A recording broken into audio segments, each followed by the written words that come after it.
to Fox 23's FRIGID, where we take a deep dive with a keen eye into cold cases across the state of Oklahoma. My name is Kaylie Cotten, and today I'm joined by Susan and David Deviney, the parents of Sheila Deviney, a woman killed back in 2004, whose case is still unsolved to this day. So on January 6, 2004, Sheila was found dead in her Maysville home, which had been destroyed in a fire. She was 30 years old at the time, right? Yes. So first, I just kind of want to learn about Sheila. Who is Sheila? Tell me about her. Okay, Sheila was our middle child. She was our daughter. She had a brother 14 months older and a younger brother that was 2 years younger. And she wasn't really a girly girl. She was cheerleader from 4th grade to 12th grade, but she loved softball, basketball, running track, all those. So very active. Yeah, she was. But she hated the queen thing. When she was a sophomore, she was football queen candidate, and she hated it. She said, I never want to do that again, ever. And I would even pay to have ladies come out to show her how to put her makeup on, and she'd wipe it off with her hands before she'd even look in the mirror at herself. Mm-hmm. And so she was good to everybody. Mm-hmm. She never mistreated anyone. A lot of kids that were mistreated or looked down on because of their family or anything, she was always very good to all of them, mm-hmm. which means a lot to me. Yeah. And during the time she was cheerleader, she started eyeing the football boys. Mm. And that's how she got with her first husband. Right. He was a football player and she was a cheerleader. And at the time of her death, was she married to this man? No. Okay. She was divorced, and she had just divorced her second husband, but he was still very active in the children's life and in hers. Mm-hmm. He stayed there at least once or twice every week. And how many children did she have? She had 2. She had a daughter named Morgan, mm-hmm. that was 9, and her son was named Ty, and he was 7. And which husband were these? That was her first husband. Her first husband's kids, okay. Yeah, she didn't have any with her second husband. Mm-hmm. How long was she married to her first husband? She got married in 93, and she left him 97. Yeah, about, what was 2.5 years, maybe? 97, I think, and maybe 98, somewhere in that time. And how long had she been divorced with her second husband before her murder? Probably a year. Mm-hmm. That was her Valentine's Day present from him. She wanted a divorce. Oh, goodness. So Sheila was last seen dropping her kids off at school, right? She dropped them off at school. She had them in a little K-8 school, mm-hmm. that was about 7 or 8 miles from the house. Mm-hmm. And they were on free lunches and free breakfast. And so she dropped them off about 8 o'clock. And we got the call at work, I want to say about 10:30, 10:20, that her house was on fire, and nobody could get a hold of me because I had just changed jobs. And I never carried my phone with me because it was my job to teach, not mm-hmm. talk on the phone. Mm-hmm. So I had my phone in the elementary school, and I was in the middle school teaching middle school science.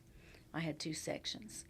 Now, I had 4, but it was my 3rd hour, and the secretary came and knocked on my door, and she said, "You have an emergency phone call." And I said, okay. So I went to the phone, and it was the secretary at Maysville where I had worked before.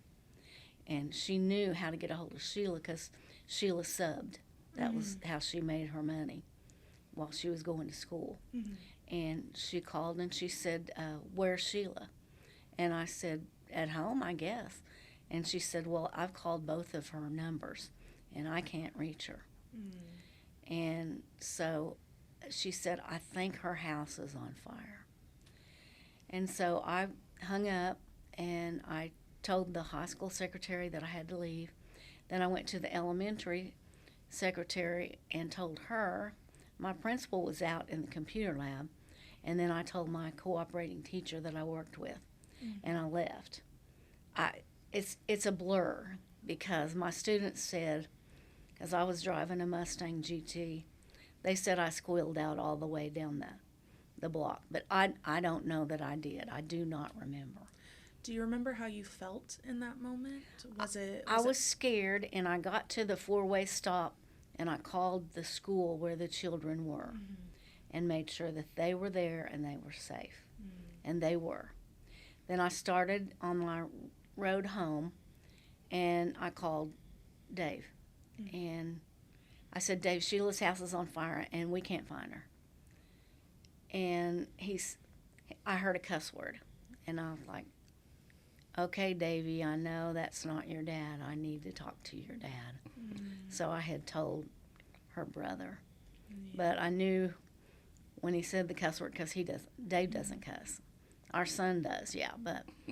But anyway, I got to the curves north of Paul's Valley, and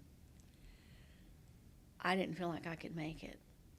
So I was just praying that I could make it, and I thought, well, if I could just make it to the police station, they'll help me get home. But I bit the bullet, and I made it, and as soon as I turned down our road off of Highway 19, the Maysville police officer was down at the end of the hill, and I said, have they found Sheila? And he looked at me with big tears in his eyes, and he said, ma'am, I don't have that information, which in your gut, you know that it's not good. And so I went on to the house, and when I got to the house, my neighbor grabbed the keys, and my two sister-in-laws grabbed me and had a hold of each arm, and my neighbor had me around the neck, because it took all three of them to keep me from going in the house, because the house she lived in was our house. We gave her that house to help her through college. And so it was our 16 by 80 single wide. And they wouldn't let me move at all. And another neighbor came and put a sock hat on me because it was 8 degrees outside. It was cold and no wind. And then I look, and Dave and Davey are pulling up in the work truck. And you couldn't get in the drive because there was cars a half a mile south, a half a mile north, and a half a mile back east, because we live on a corner there. And he had to actually drive through the ditch to get to the house.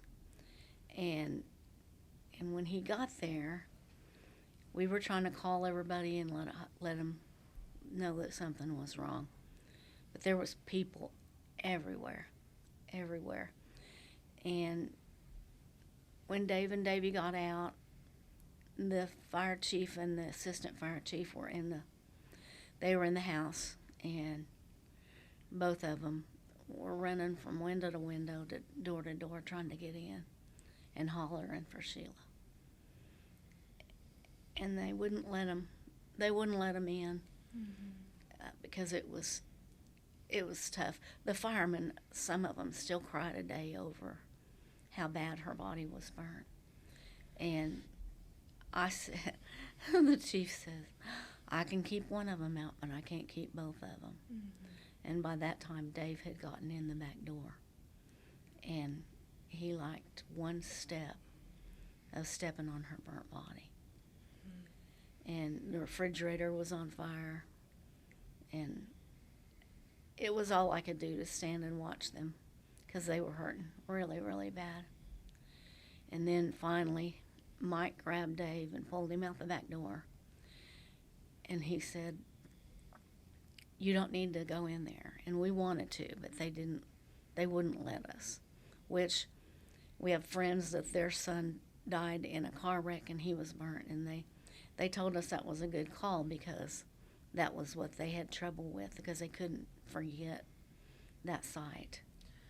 So you had went in there for just a second, I couldn't see anything. The smoke was deep, and thick on the floor, but I could see the refrigerator burning, and I knew there's freon and gas and stuff that could blow up or something. So you never saw Sheila? I never did see Sheila. I think she he thinks did. Maybe I did, but I didn't. I think he did, but he blocked it out.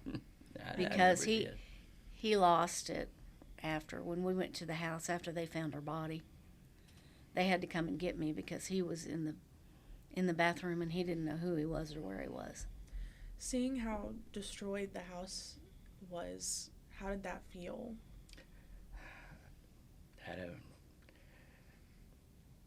it was a good house. We lived in it for 20 years, so I couldn't see what could go wrong. I know I felt from the very beginning it was an arson, that it was set. And I believe we proved it was an arson, There was 3 different fires set in the house, so. And in her bathroom, there was no heat source at all. Yeah, so when fire crews initially found Sheila, she'd been burned beyond recognition, and the fire marshal at the time didn't believe that foul play was involved, that it was She told us it was an accident. So what did they believe happened? They thought it was her stove that she was cooking something and it flashed back and got her. But she wouldn't have been cooking because the kids had free breakfast and free lunches, so she wouldn't have been cooking that time in the morning. And it also happened so quickly. It did. I mean, you said, you'd gotten a call around 10:30. Yes. And she had dropped off the kids at like 8, so Yes. this was very quick. Mm-hmm. For the house to be completely engulfed at that point. But the kids' bathroom and their bedrooms weren't touched. So it was just where she was. Yep. It was her bedroom, bathroom, and the kitchen. And she was laying in the middle of the kitchen floor. Too. Yeah. Yeah, but not much of the living room. Mm-hmm. And they had clothes piled around her. And then they threw an accelerant on her, even in her mouth, and set her on fire. The only way she was recognizable was by her dental records. When was that found out? Because obviously first it was deemed an accident. When did it move on? It took 9 months. The OSBI sent everything, I believe, to California to a lab, and they tried to find all the chemicals in the house and prove that that was what was in her lungs out of the chemicals that were in the house, and they couldn't find anything. It was toluene and benzene, gasoline, or toluene's also with paint thinners and stuff of that nature. And so this mixture was found on her. Yes. On the clothes that were apparently packed around her. Oh, she had on from the fire. She was wearing sweats, and they said a strip on her small low back was left there, and it had. And her cap.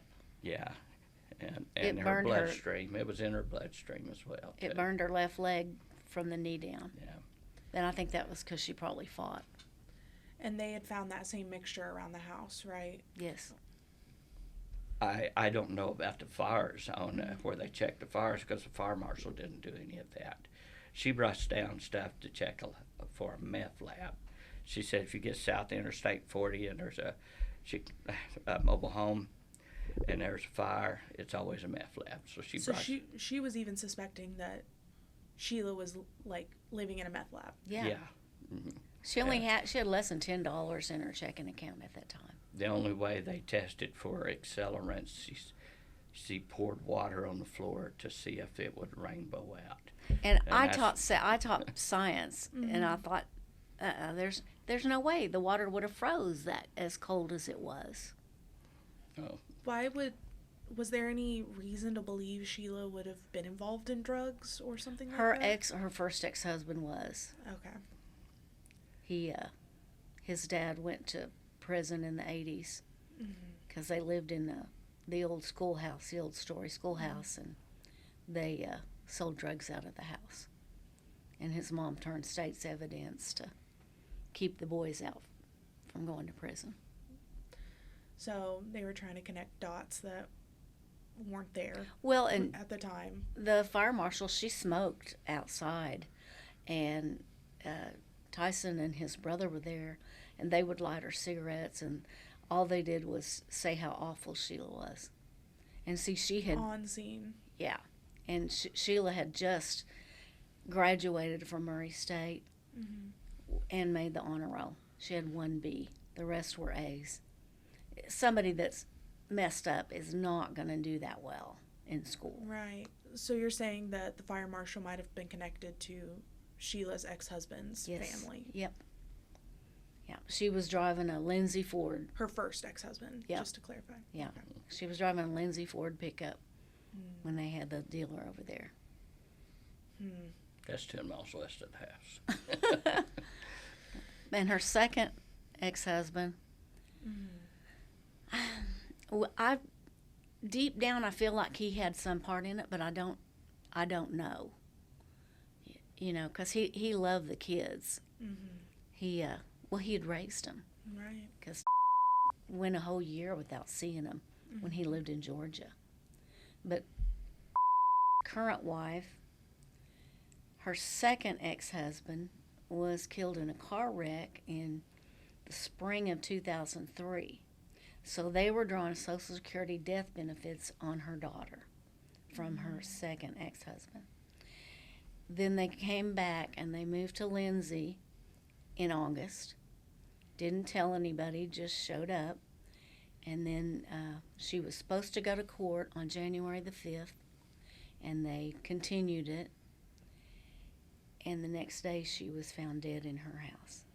So they were drawing Social Security death benefits on 3 children and 2 dead spouses.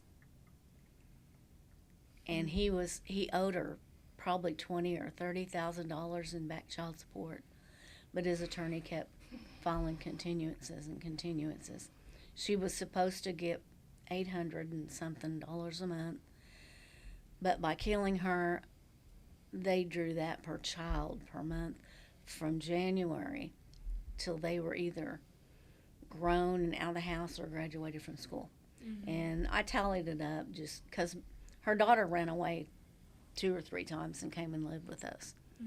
And they made at least $300,000 on her death benefits because she had to work because he didn't pay.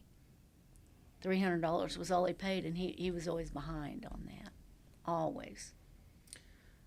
He told her, well, Sheila told me that he was behind on his child support, and she was pushing it in court, and he told her to leave it alone, or I'll come down, I'll burn you out, and nobody will know the difference. And this is when he lived in Georgia. And then he moved from Georgia, and what was it, 6-8 months before? They moved back in August, and she was killed in January, the very January. first. So Yeah. Sheila told you that Yes. Oh, she'd been yeah. threatened by him. She knew. Right. Yeah. She told her whole class, her science class, or not science, it was Spanish. Her Spanish class, she said, if I don't come back after Christmas break, my ex-husband killed me. The whole class. But nobody has ever checked that out except for us.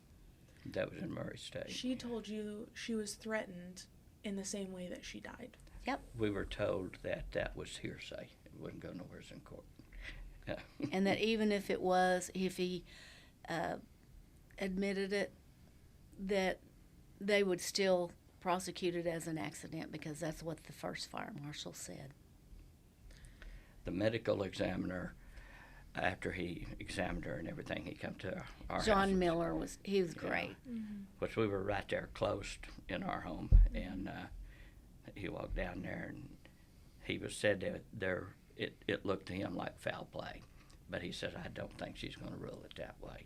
He said, y'all need to keep an eye on it, you know. And we found out a couple of weeks later she had a little bit of smoke in her lungs, but she was a smoker, but not enough to asphyxiate her or anything of that nature, or knock her out, you know. So I started with calling the FBI, or not the FBI, the OSBI, and visiting Daily. with them daily. Yeah, they got sick of me.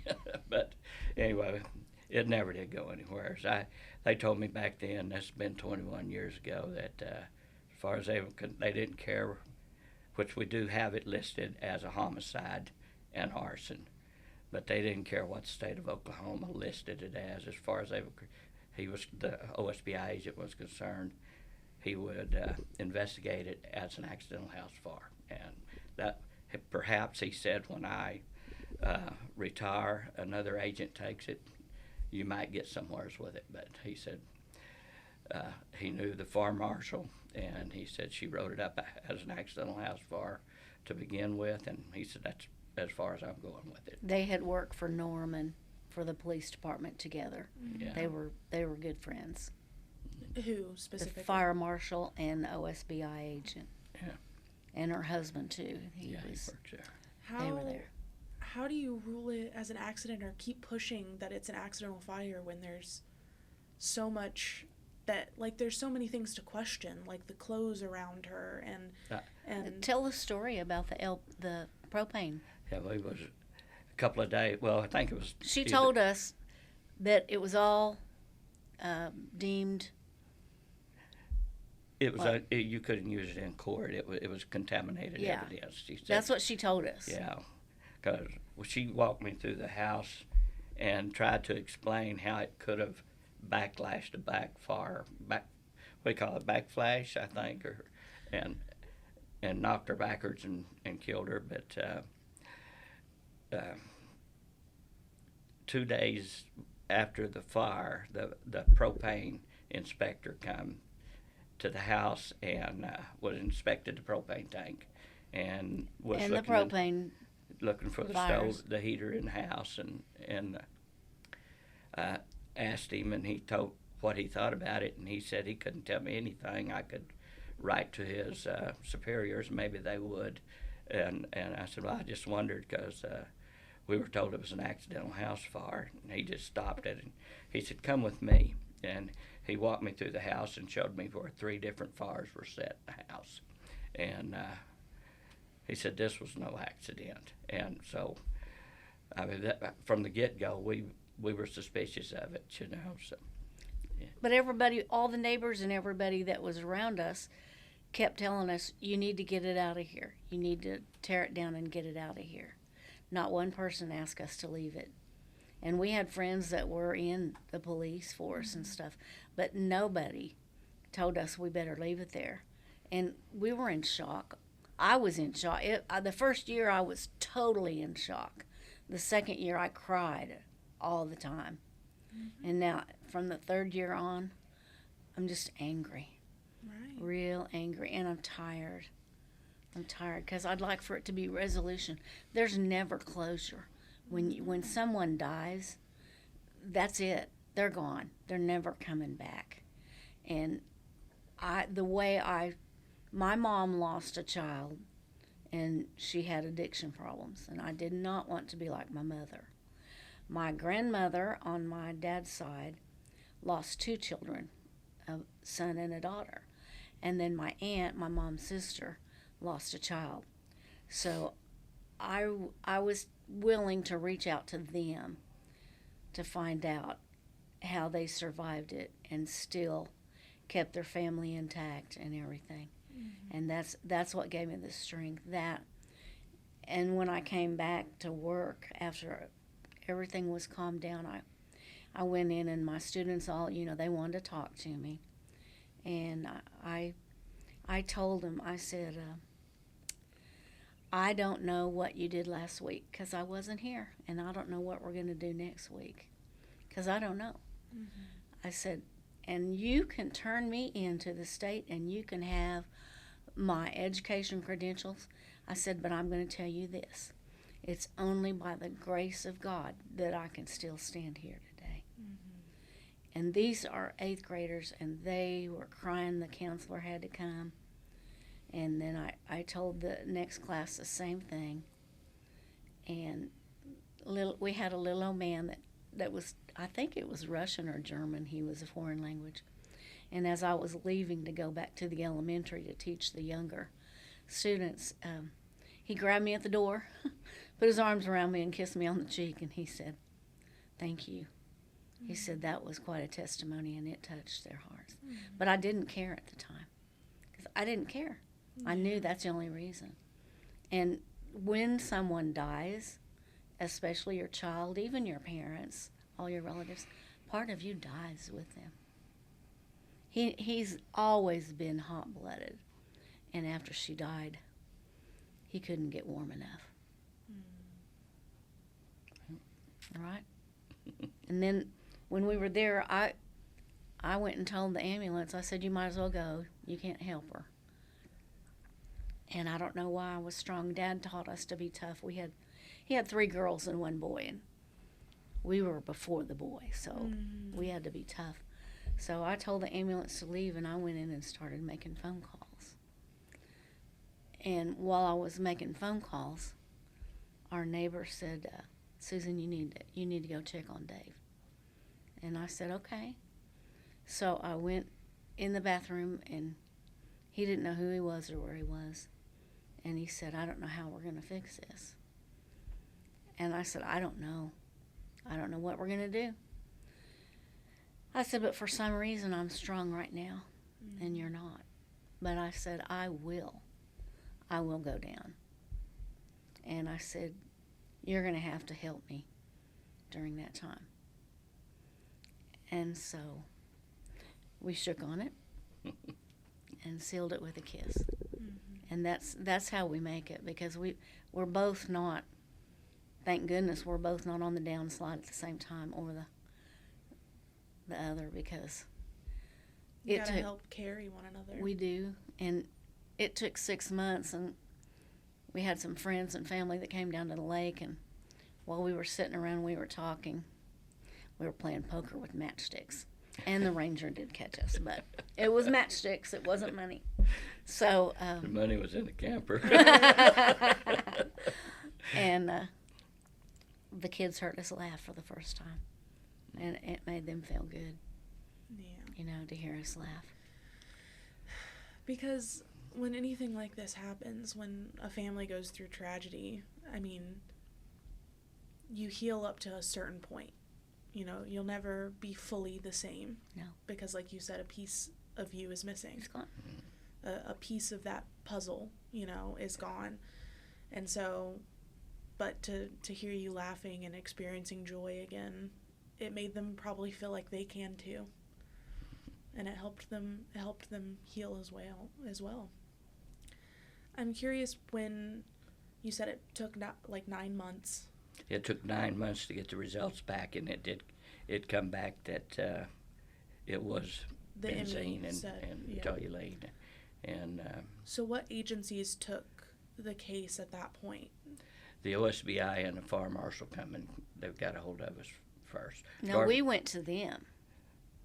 Well, I know. And I and Davey went. But after the 9 months, they called us and wanted us to have a meeting with them in Oklahoma City, and he literally leaned across the table and told me, he said, we think the people that did it, the people you think did it, are the same people we think that did it.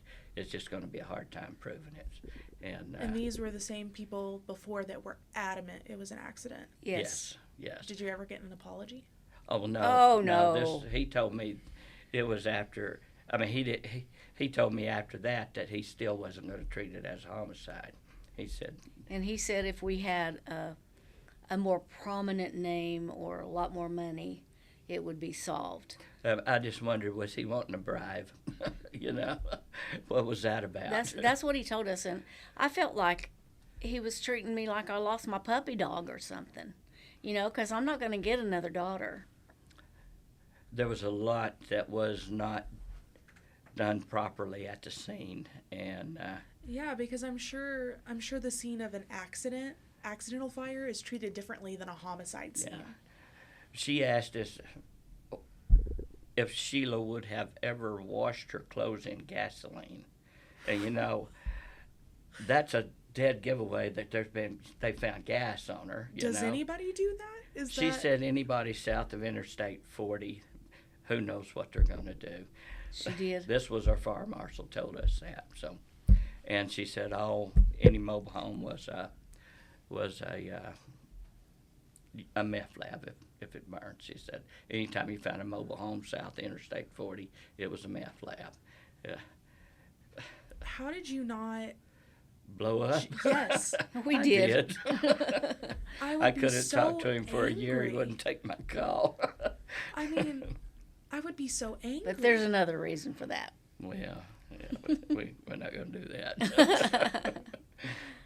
And so I was crying after 6 months because I just wanted something done, and nobody was doing anything, and finally Trish Whedon, who was a senator that I had helped, I called her, and she was in the medical field, and she helped get the autopsy released. She's the one that did. And then we didn't know there was some kind of a fund if it was a homicide. And one of my friends brought me the paperwork, and we got $5,000 to help pay for her funeral and expenses and stuff. But it wasn't about the money, ever. And my daughter-in-law was there, and I didn't know how to get a hold of her first ex-husband because he had just moved back, and I didn't have any of his phone numbers.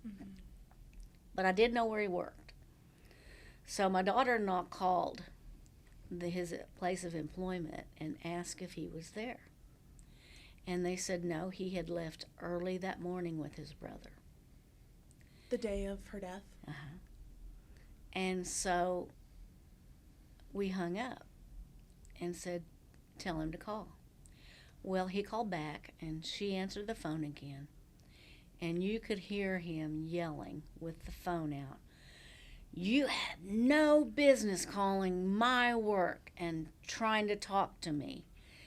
And, I mean, he was screaming. And she started crying and handed me the phone. And I tried to calm him down and explain to him that we didn't know how to get a hold of him. And the mother of his children is dead. Right. And he goes, I already know. I don't know how he knew because we had just found out. Since then, we've found out that the one of the volunteer firemen, I don't know if he's a volunteer. I think he was a volunteer. That was out there. I don't know. And saw he was there at the house before the fire department arrived at the house when it was burning. So. And he said turn the propane tank off. Said he walked over and turned the propane tank off because he didn't want that to burn.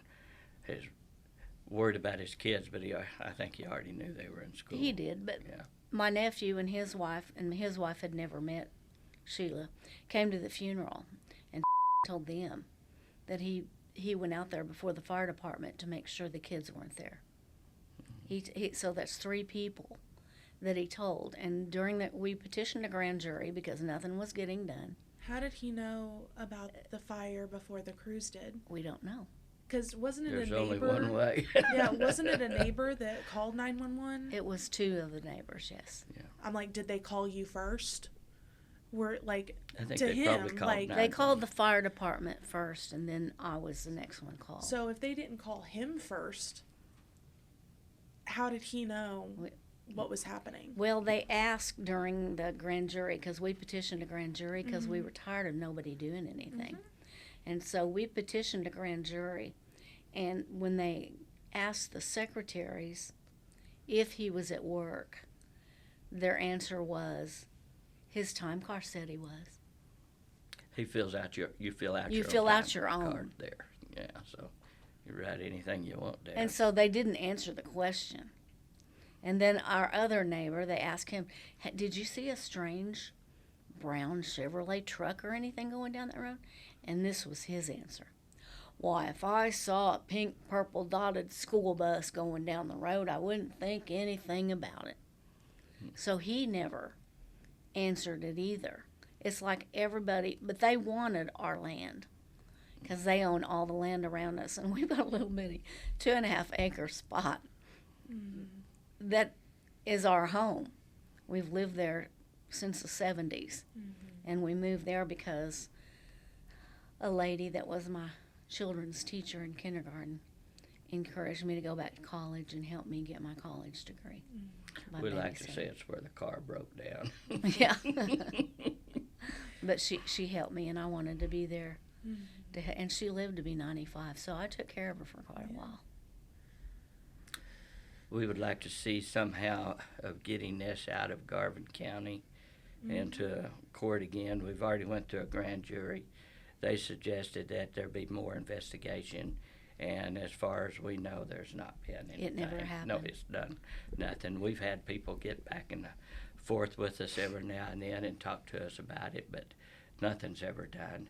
Anybody that's ever looked at it for the first 4 to 6 months, they're like, man, I don't know why this hasn't been, there's no convictions. I don't understand. She told me in the hot tub that night that he was going to kill her.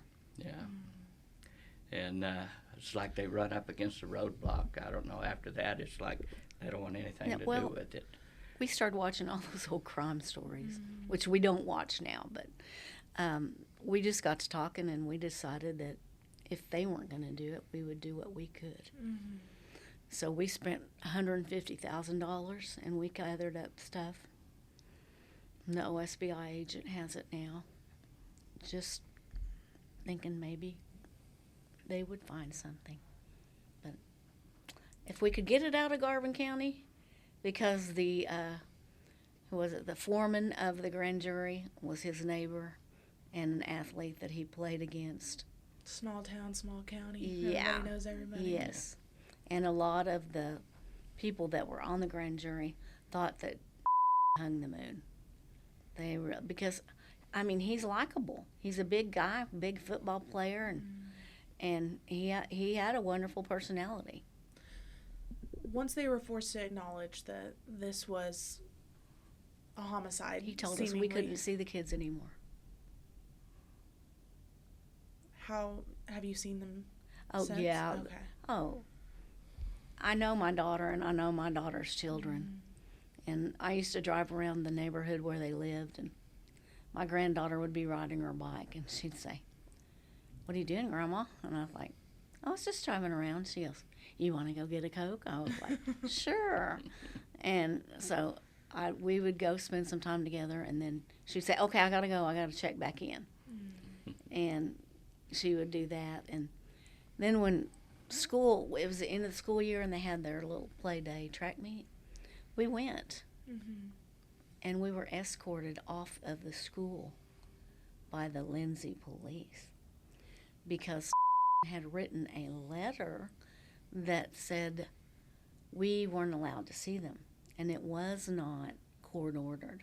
It was just a handwritten letter, which had absolute no jurisdiction on that at all. But that just, the people that are in charge tell you what they want you to know. It doesn't matter what's right or wrong.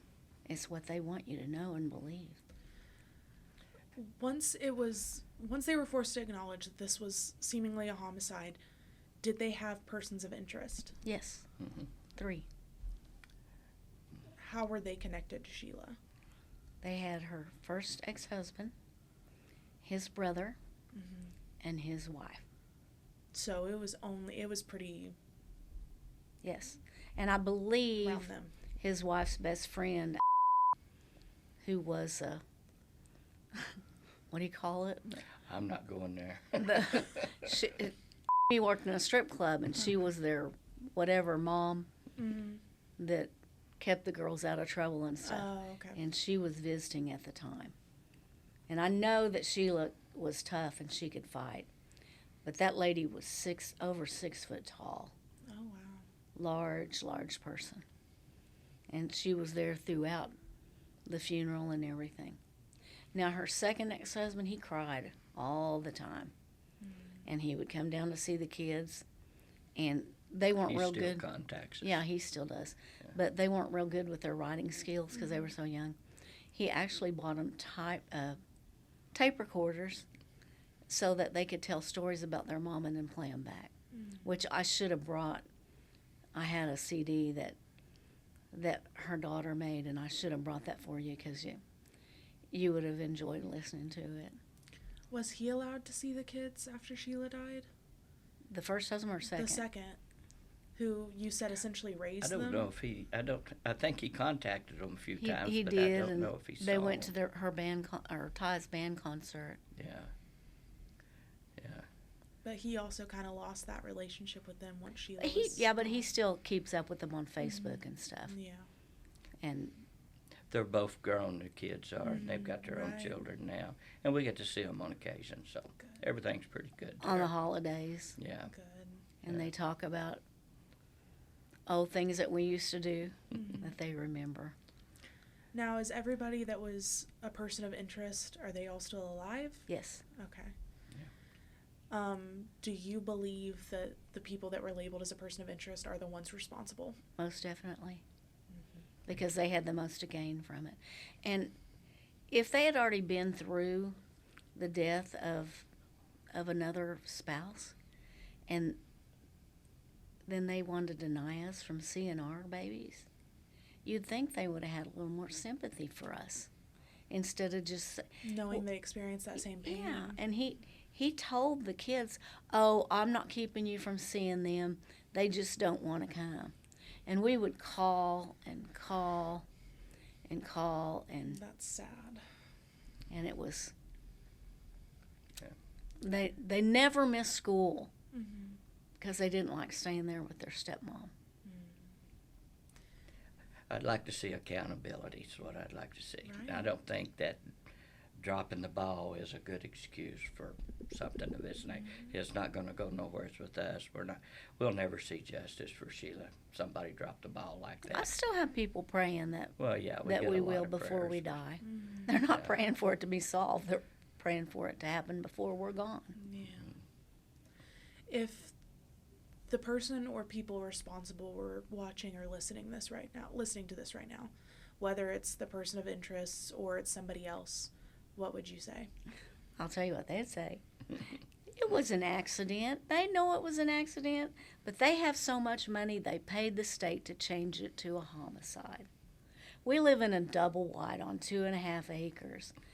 We're not made of money, and a lot of that money that we have spent on it, we've done it, a lot of it by ourselves, because we just made our mind up. If they weren't going to do it, we had to do as much as we could. There's even a reward listed at $50,000. Is that still an active reward? Yes, I have a lot of relatives that will bank that too, and then we have part of it, but not all of it. We're retired.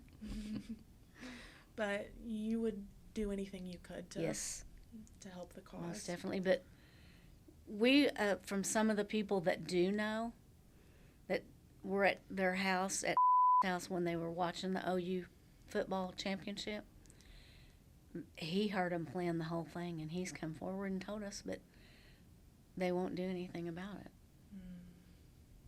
And they'll just say, "Oh, it was an accident." And that's what they told, I don't know, one of the reporters from Channel 9 that did a story on it. Does Sheila's kids, now that they're grown, still have a relationship with their father? What do they think happened to their mom? I don't talk to them because I don't want to put any more stress on their minds than what I have to, because they were totally, it was just like the Stockholm syndrome, where they brainwash them, and that's what they did to the kids. And her son has a lot of trouble with suicide thoughts because he was the closest. She wasn't really worried that much about her daughter because her daughter's real strong-willed, and she seems knew. like it runs in the family. Do you think? Anyway, she's real strong-willed. She tried to teach for 3 years, trying to be like me, but it didn't work, so she sells real estate now. But her husband is a coach at Norman North. I don't know what he coaches on. That's his thing. And they've got 2 beautiful little girls, and then her son has a son and a daughter, and the daughter looks just like Sheila. So it's neat, but we do get to see him at Christmas, and sometimes he'll just come and see us, and of course, it's like we got to the point that we were grieving so bad about not seeing the kids, we had to just let it go and tell ourselves we can't do anything about it. It's not going to change it. And if we let it go, they're welcome in our house anytime. They know where we live. They lived here, and we'll love them and welcome them anyway. Right. We don't want to bring anything up that's going to, I don't want them upset. If they come and see us, right. I want them to stay. You want to cherish that time. Yeah. You don't want to cause any kind of strife between you. Well, and I don't want to, there's mental illness everywhere, in every family, and I don't want to do anything that's going to take anything from their life, because I know what it's like, and they do too. And after they became parents, they've changed a little bit, but their stepmother has a son and a daughter, they will have absolutely nothing to do with their mother. But yet, they have brainwashed Sheila's children to where they call her mom, and boy, you think that doesn't boil me. Yeah. It does, because she's not their mom. Right. I mean, somebody that puts Nair in their shampoo in the shower is not a good mom. Goodness. And yes, she did that to our granddaughter. They Not- let her have a picture of Sheila, but she had to keep it under her bed. Both of them. It would not let One- her set it out. One picture, Yeah. but it had to stay under the bed. That's devastating. And Martina McBride, she's a friend of my family, went to school with them. She sent a personal autographed picture to Morgan after her mom died. So, Wow. so she had, Morgan thinks she called her and talked to her on the phone, but I don't know. You know, that, I don't know. Yeah. But we do have the picture. That's And her so stepmom tore theirs up, but I've kept it. If they want it, it's theirs. So if you know anything about Sheila's case, they can contact the OSBI, Yes. and you guys have a website. Is that still active? We do, but I've got to update it. I haven't updated. I got to find somebody to help me. Well, they can contact you through that, which is SheilaDeviney.org, I believe. Yeah, it is. Or contact the OSBI, and the number will be on the screen or in the bio. Or on Facebook. Yes. What is the Facebook? It's mine. Uh-huh. It's just Susan Deviney. All right. Well, there Facebook you go. at Susan Deviney, and that's how some of the TV programs got a hold of us was through Facebook. Well, there you go. If you know anything, you have several ways to contact their family or authorities. Thank you both so much for being here and telling me so much about Sheila in this case. Thank you for looking at it. We get it the more involved people get, the more apt somebody will look at it, maybe. Well, thank you both so much for being here and telling me Sheila's story. And like I said, the more we can share her story, the more ears, the more at-home detectives that watch this and listen in can maybe help the cause. So We have a lot of people praying for us, but that's why we're still able to be what we are now. thank you both so much. Thank you. You're welcome.